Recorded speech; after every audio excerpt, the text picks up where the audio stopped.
de cientos de vuelos.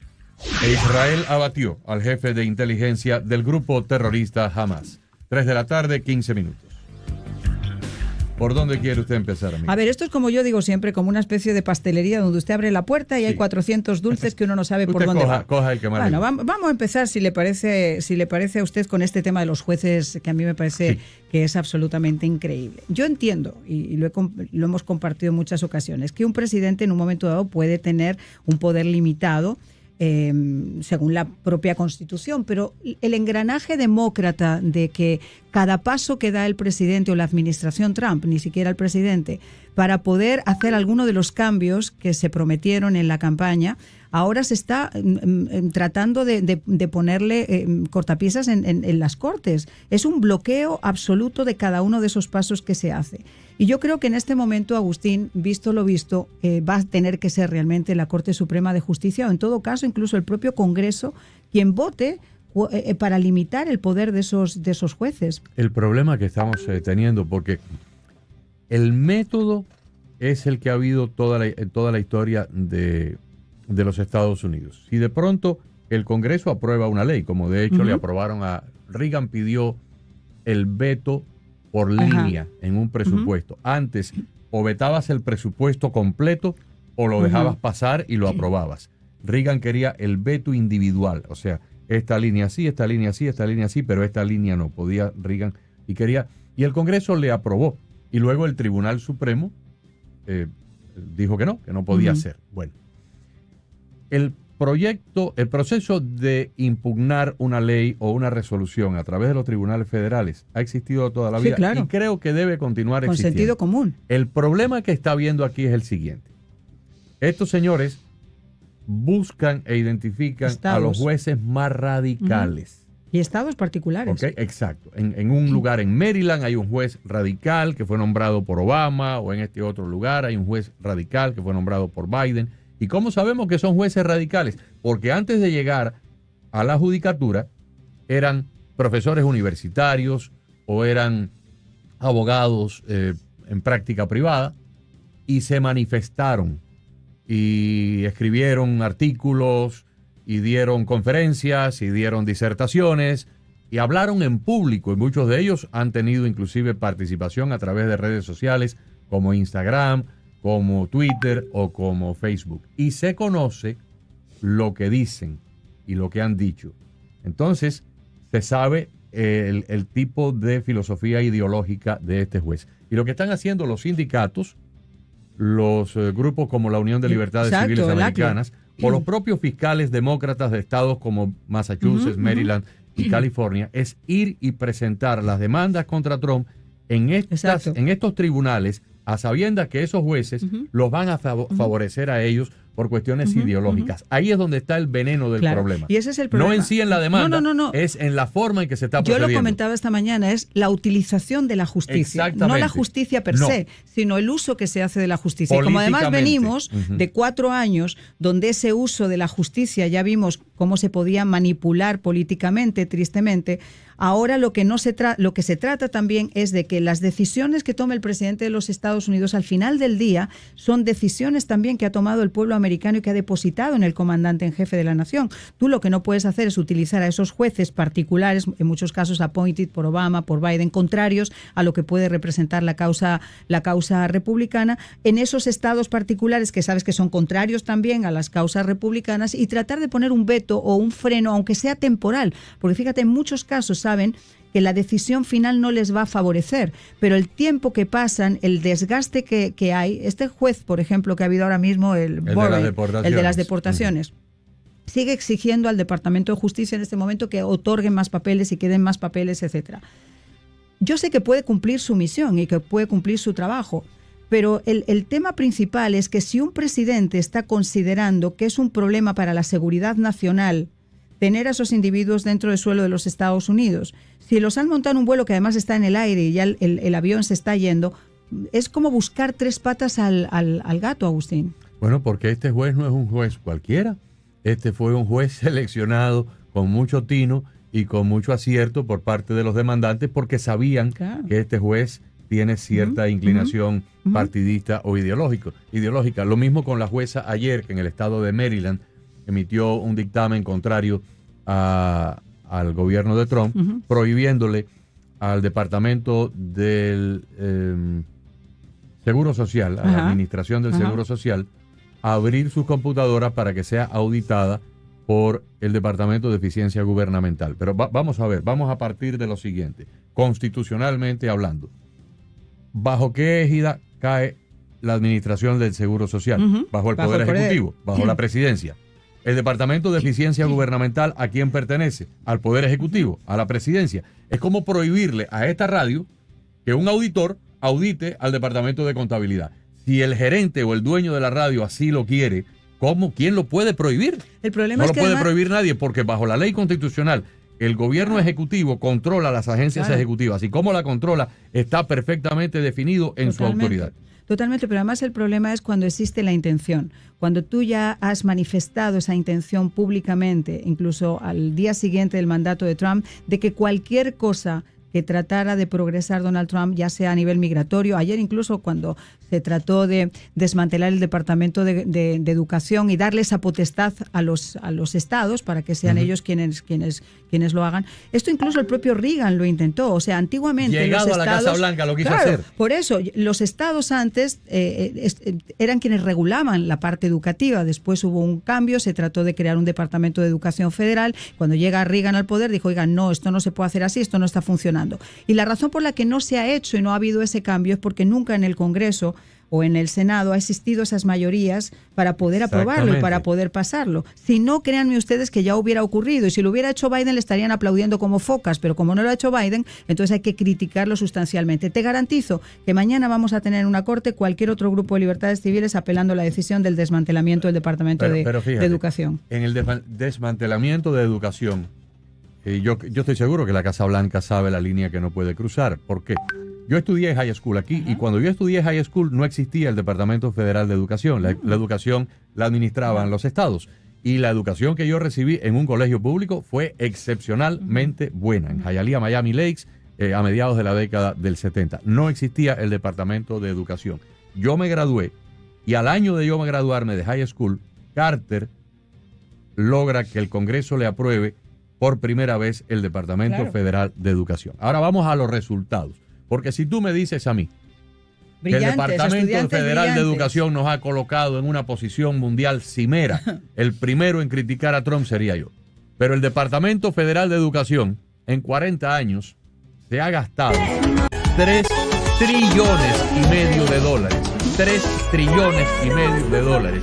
Y hoy en día estamos en el escalafón mundial por debajo de una treintena o cuarentena de países con muchísimo menos recursos, con muchísimo menos dinero, algunos de ellos en la lista de países tercermundistas, y sin embargo los estudiantes en esos países saben mejor lectura, mejor escritura, mejor ciencia y mejor matemática que los estudiantes de aquí. La última serie de moda, que el Departamento de Educación ha hecho un trabajo maravilloso, bueno, vamos a aplaudirlo y vamos a seguirle dando dinero, 3 trillones más. Pero si no sirve lo que ha hecho, vamos a eliminarlo. Ahora, lo que tiene que hacer el gobierno es, no lo pueden cerrar, lo tienen que desmantelar y dejar un esqueleto intacto ahí, porque esto lo hizo el Congreso. Entonces, tiene que pasar por el Congreso para que el Congreso haga la abolición total. Ahora, lo que sí pueden hacer, si hay 5,000 empleados, dejar 1,000 o dejar 500, y se deja un esqueleto más o menos ahí funcional para que no se viole la ley federal. Fíjate, la nueva secretaria de Educación, que la pobre ha tenido entrada y salida, Linda pero una mujer muy inteligente. Ella escribió, yo lo tengo acá, si quieren después recuperamos parte de lo que dijo. Ella lo que estaba explicando es que ella siempre se ha dedicado a manejar además empresas también públicas, privadas y públicas, y que realmente el Departamento de Educación era un agujero negro donde se presentaban ante el Congreso a pedir presupuestos cada vez más grandes, pero los resultados, como tú estás diciendo, estudiantiles eran cada vez peores. Y además están los datos ahí. Pero decía que esto era el gran pataleo de los grupos más radicales de la izquierda, porque obviamente ahora esos estados van a poder determinar perfectamente cuáles son esas políticas, por ejemplo, ¿cómo se llama? Las típicas agendas woke, day, etcétera. La teoría racial de la raza, efectivamente, la inclusión sexual, todo ese tipo de cosas, que era lo que el Departamento de Educación chantajeaba a los estados. Si no me incluyes esto en tu agenda, te quito el dinero federal. Exactamente, ahí quería llegar. Era una alcancía de chantaje. Ahí estaba donde yo quería llegar. Si esas subvenciones ahora ya no van a depender de un gobierno federal que impulse esa agenda, time they got there, he pulled down into his chest. Doctors performed surgery to remove the fish, but tragically the man was already dead. The fish flopped into his mouth as he pulled it out. No pueden entrar en los campus de las universidades de Estados Unidos porque tienes grupos pro-palestinos que les impiden el acceso a las universidades. ¿Qué pasa? ¿Que los estudiantes judíos no son estudiantes? Claro que sí, no hay ninguna demanda de la ACLU, de la Asociación de Derechos Civiles, para apoyar de alguna forma a estos estudiantes que están viendo también vulnerados sus derechos. No lo hay porque no les interesa. Como tampoco en el caso de la famosa integración de los estudiantes transgéneros en los baños y en los lockers donde se tienen que cambiar las mujeres. Es decir, hemos vivido un momento donde los derechos de uno han pesado tanto y han pisado tanto los derechos de otros, donde a mí me parece fantástico que a partir de este momento ese chantaje que tú dices, esa política del chantaje de que tú apruebas esto y lo pasas esto y pasas esto o no te doy la subvención que te mereces, ya quede total y absolutamente eliminado. Así es. Ahora vamos para lo que ayer se descubrió, se divulgó a nivel nacional, lo que ha estado ocurriendo en el Departamento de Rentas Internas, el Internal Revenue Service. Agárrense bien porque se van a caer de espaldas si están de pie. Y sobre todo porque además el día 15 tenemos que presentarnos ante el tío Sam. Ok. En 1990, hace 35 años, se decidió modernizar las computadoras y los programas de computación del Internal Revenue Service. Fantástico, hace 35 años. Porque estaban anticuados. Se contrató a una empresa. La empresa vino, dio un presupuesto y pidió un periodo de 6 años para completar la modernización, que iba a terminar en 1996. Sigan las fechas, del 90 al 96. Se estableció entonces un presupuesto de $200 millones, que para la época aquella, $200 millones era una cantidad brutal de dinero, ¿ok? Porque en el año 1990 una casa en Westchester valía $70,000 y hoy vale $700,000. 1990. Empezó el proyecto, llegó el 95, llegó el 96. No lo habían terminado. Pidieron más dinero. Llegó el año 2000. No lo habían terminado. Pidieron más dinero. Bueno, anoche nos enteramos que el proyecto de modernización no ha terminado. Se han gastado $3.500 millones. Donde el gobierno de Donald Trump sanciona a Cristina Fernández de Kirchner, algo que muy pocas personas van a entender, aquellos que estudiaron o han estudiado a Julio De Vido por estar envueltos, tal como dice el gobierno de los Estados Unidos, en casos de corrupción. Estas sanciones alcanzan en principio a una imposibilidad para que los cuatro puedan entrar. Cuando yo estudiaba en el college en 1980, 1981, yo codificaba en COBOL. De Estado de los Estados Unidos, eso sería donde el gobierno de Donald hoy, Trump como una carreta tirada por 4 bueyes en comparación a un carro Tesla o a un carro Maserati o a un carro Lamborghini. ¿Tú sabes lo que es que hayan pasado 30 años? 35 años, de 1990 al año 2025, y todavía este proyecto no se haya terminado.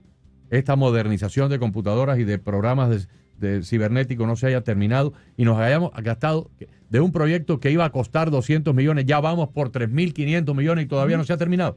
Y lo peor de todo es que además te encuentras con una administración hace 4 años que quería poner 87.000 agentes más dentro del departamento, con los costos añadidos a ese departamento para hacer el trabajo de ¿qué? La persecución ¿a quién? porque además ese es otro de los temas, cómo ha funcionado hasta este momento el IRS.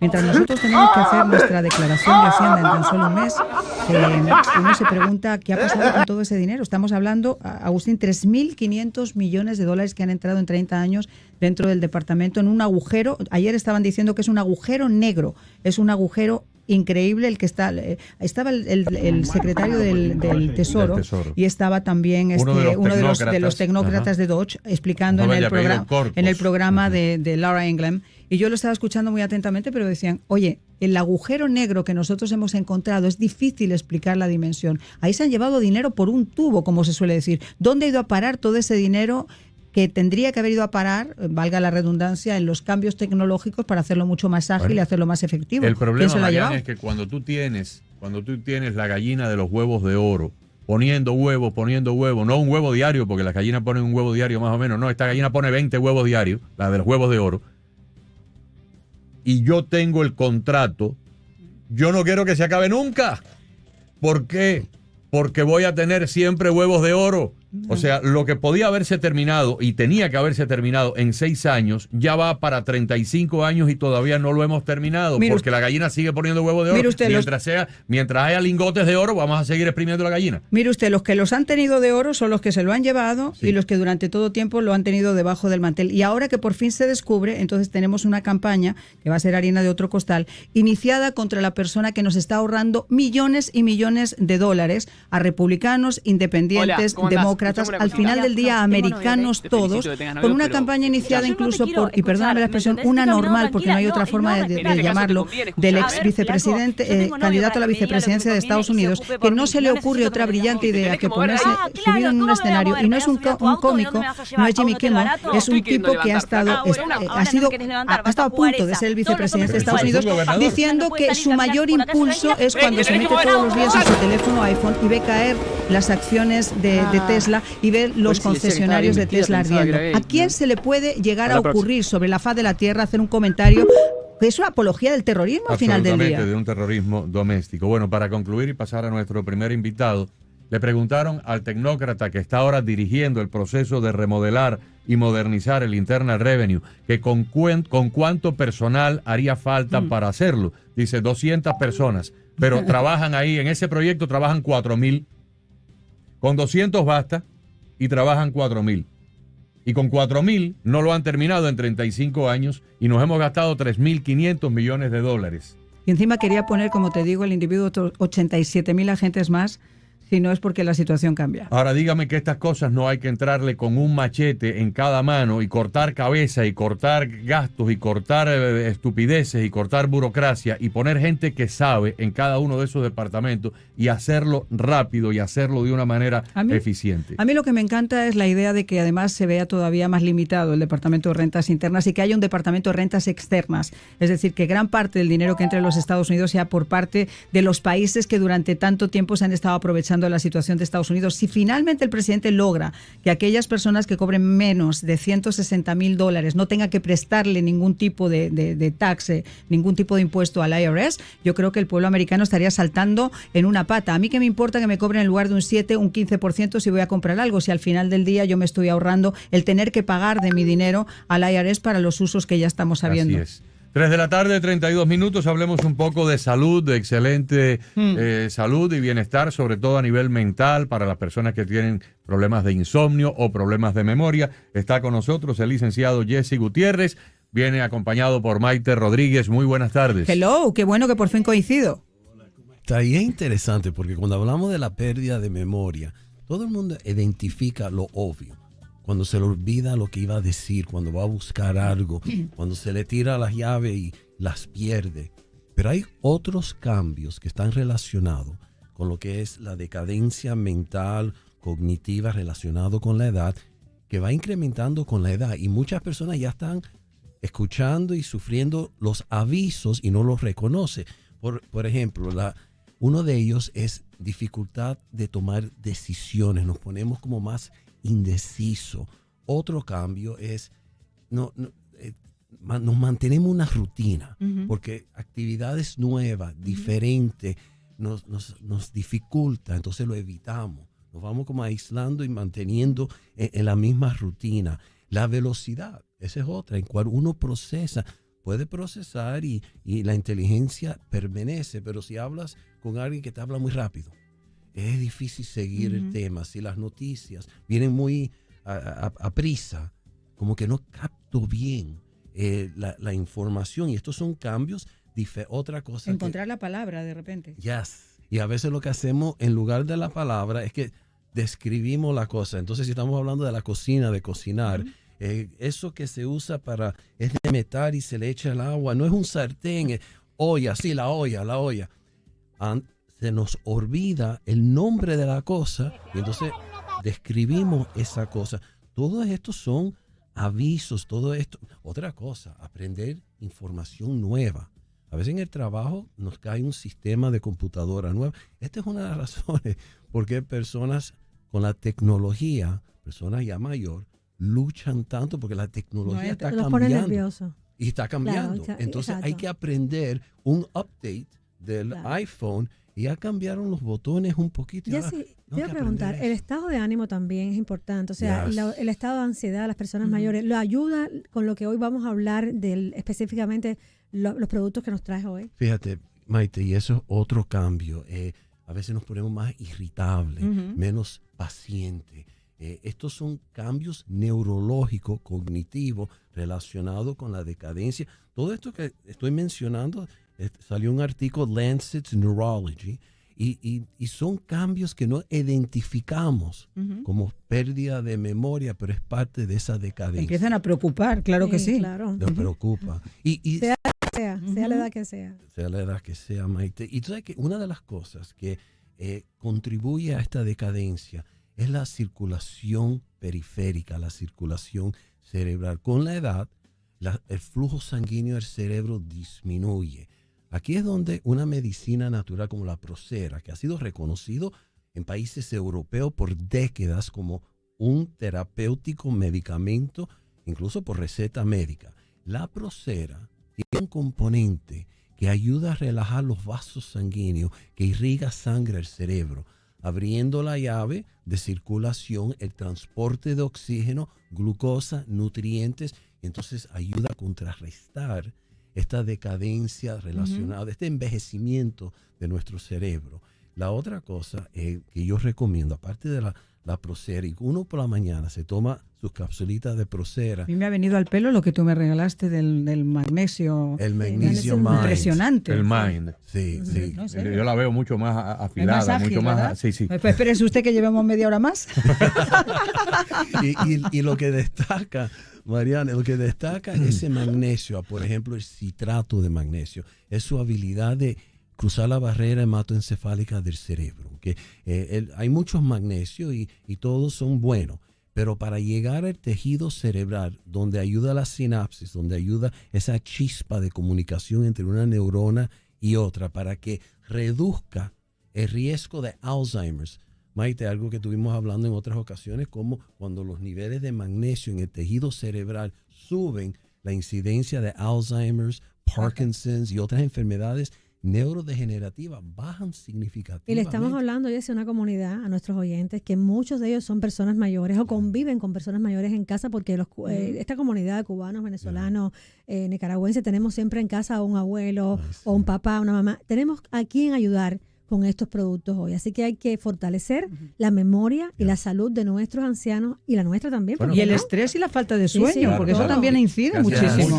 Mucho daño. Y el Magnesium Mind ayuda con el sueño, con el relajamiento y el dormir mejor. Nos tomamos 2 capsulitas por la noche de Magnesium Mind, dormimos mejor, nos nutre el cerebro y por la mañana abrimos la llave de circulación y oxigenación. Con la Procera. Eso. Estoy trabajando a medias, me estaba tomando solo una. ¿Qué especial tenemos para hoy? Sí, hoy tenemos, toma nota, Marian, porque fíjate, hay un especial, como dice Agustín, que tenemos que ahora mismo llamar por teléfono. Si usted compra hoy la Procera, recibirá gratis el Magnesium Mind y el envío a su domicilio. Mira. Se va a ahorrar 2 productos. Enviarlo cuesta y comprar el magnesio también cuesta. Entonces compre hoy la Procera y aproveche esta ventaja que es única para nuestros oyentes. No, y la calidad, ¿sabes el qué? Y no es porque esté Jessie acá, la calidad también de los productos. No es lo mismo ir a un supermercado, fijarte en los anaqueles, que hay 400 marcas, que haya una persona que ha dedicado su vida a eso y que te diga, este es el específico. Y a veces compramos por instinto. Tomar, ¿no? Él no recomienda nada que pueda comprometer su nombre y su prestigio. Los productos de él son de lo mejor que hay en todo el mercado. No compre por instinto, no compre porque se lo recomendó un vecino, un amigo, compre porque nuestro nutricionista, Jessie Gutiérrez, le argumentó que realmente lo va a ayudar con la memoria, con el descanso, con nuestras células del cerebro. Así que tome nota. 305-445-3320. 305-445-3320. Y recuerde que hoy compra la Procera, recibirá gratis palabra importante, el magnesio, y gratis el envío a casa. Y mañana es sábado, tendrá la oportunidad de conversar con Jessie también de manera gratuita. O sea, que va a dormir bien, va a pensar bien, no se le va a olvidar nada, va a quitarse el estrés, sobre todo el tema del estrés, la gente va a estar menos irritable. Oye, trae un par de cajitas para acá, vamos a ponerlas en la puerta.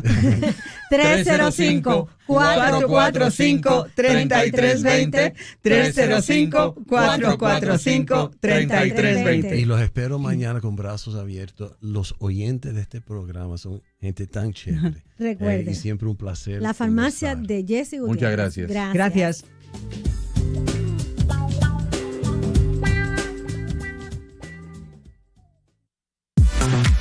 Balado Tires, los mejores descuentos en gomas para su auto o camión por más de 60 años en Miami. Reparación de frenos, dirección y suspensión disponibles. Experiencia, calidad y servicio. Balado Tires, 6779 Southwest 8 Calle, 305